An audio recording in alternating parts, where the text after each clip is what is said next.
Episode 3. A few days spent exploring Ningaloo Reef to another few days seeing an ancient sea floor known as Karijini. We headed north from Coral Bay to Exmouth, where the Ningaloo Marine Park finishes. We called into the info centre first to fill up the water tank, though found that we had to wait in line as the locals were taking a bath.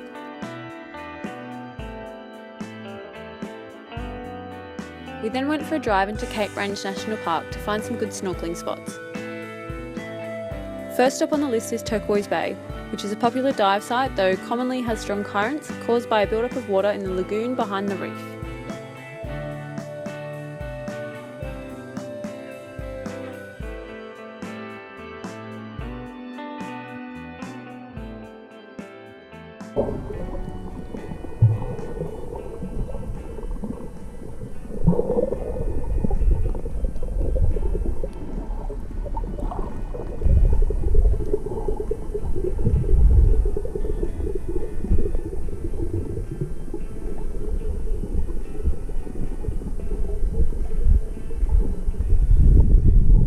We just came into Turquoise Bay in Karijini National Park and we just went for a snorkel, and there's two spots here that you can go snorkeling. One of them is just a bay dive and then the other one's the drift dive. So we done the drift dive and it was really good. There was heaps of fish and it was kind of just nice just floating along and having a look what was there, and the water wasn't too cold, which was really nice. So we're just going to make some lunch now and then go for a drive and see if we can find somewhere else to go for a snorkel. Deciding to opt for a surf over a dive after our visit to Turquoise Bay, we headed to a dive spot known as Oyster Stacks the following day, which turned out to be our favourite dive spot so far. As this is quite a shallow reef of only a few metres deep, it can only be accessed during high tide. We put our wetties on this time so we could stay in the water a bit longer, and were greeted by heaps of fish, an octopus and even a few turtles.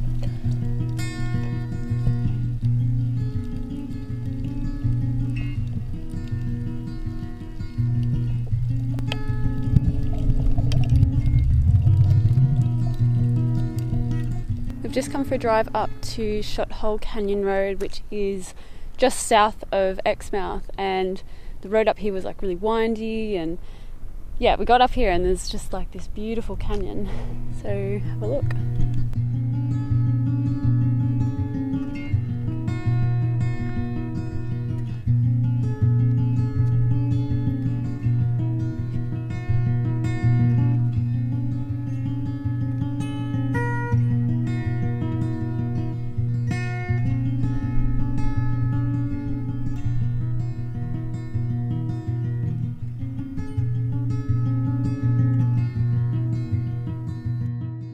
After a nice few days of relaxing and exploring Exmouth, we headed northeast to Tom Price, where we'd stay the night before venturing into Karijini National Park.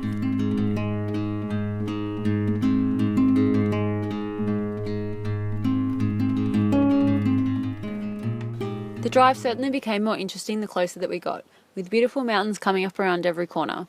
We took a shortcut to Tom Price via an unsealed road where some backpackers hailed us down because they'd come into some trouble with a shredded tyre on the corrugated roads.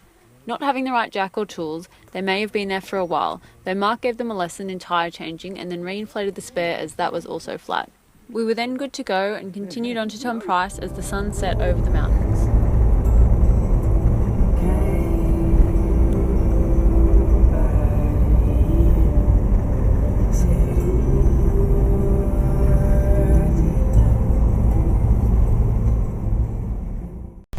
On our way yesterday from Exmouth to Tom Price, when we're going to Karijini, we heard this clunky noise coming from underneath in the front tyre area, and then so we stopped and had a look, and turns out someone's done a dodgy job previously with a bolt which shouldn't be there, and so anyway, Mark's trying to fix it now and he's on my yoga mat on the red dirt.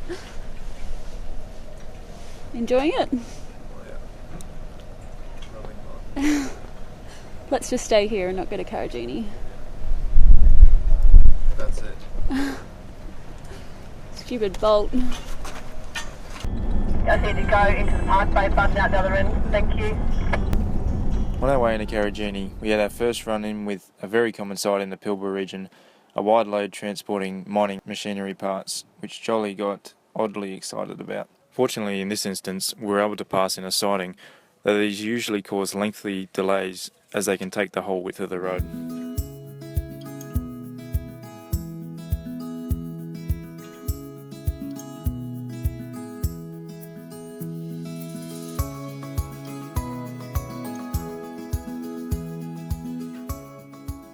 Karijini National Park is Western Australia's second largest national park, encompassing some 627,000 hectares. The park is home to spectacular rugged scenery, ancient geological formations and a variety of arid ecosystems.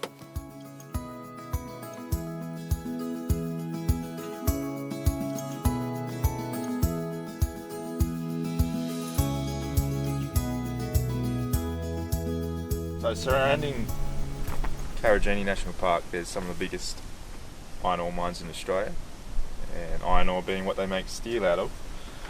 Testament to how much or how rich this ground is with it. This is a little torch with a magnet on the back. If you look here, that's all the dirt stuck to the magnet. Pretty amazing.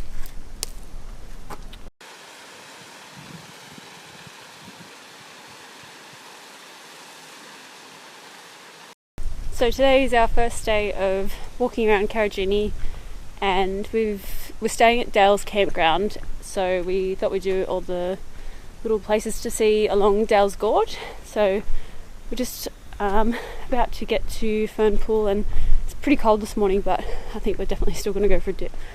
Kind of come this far and not get in the water. Might be refreshing. Michael stopped smelling.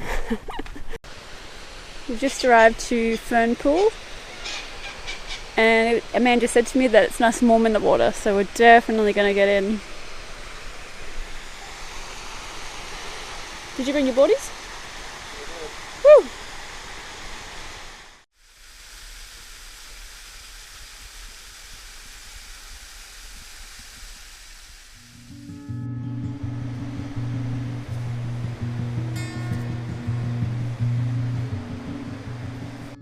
After going for a swim in Fern Pool, we walked back up to the other end of Dale's Gorge to the very cold circular pool for another swim. A 2-kilometre walk in total, though there was so much to look at and it took us most of the afternoon.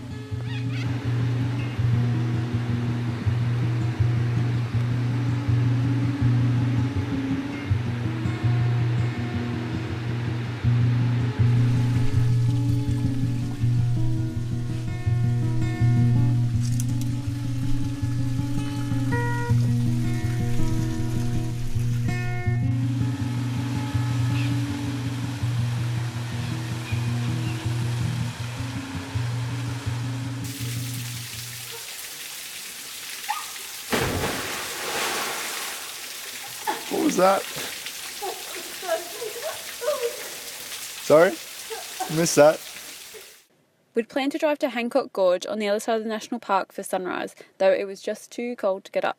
So we ended up getting in the car around 10 and heading over to do some more exploring in the gorges.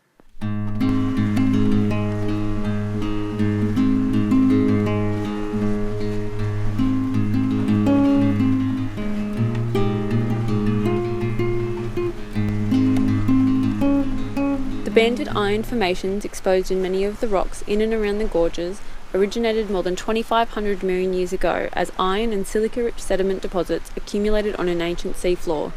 Horizontal compression later caused the rocks to buckle, developing numerous vertical cracks before lifting to the surface to form dry land. A surface drop in sea level caused the rivers to cut down rapidly through the land, creating the sheer-sided gorges that can be seen today.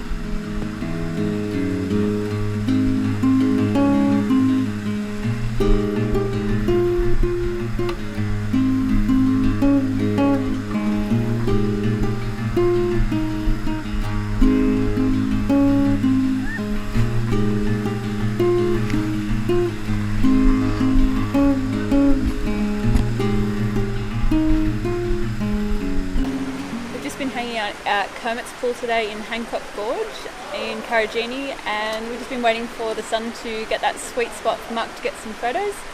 While we're waiting, we went for a swim and it was definitely pretty cold. Very cold. Very cold. But it was good, nice and refreshing.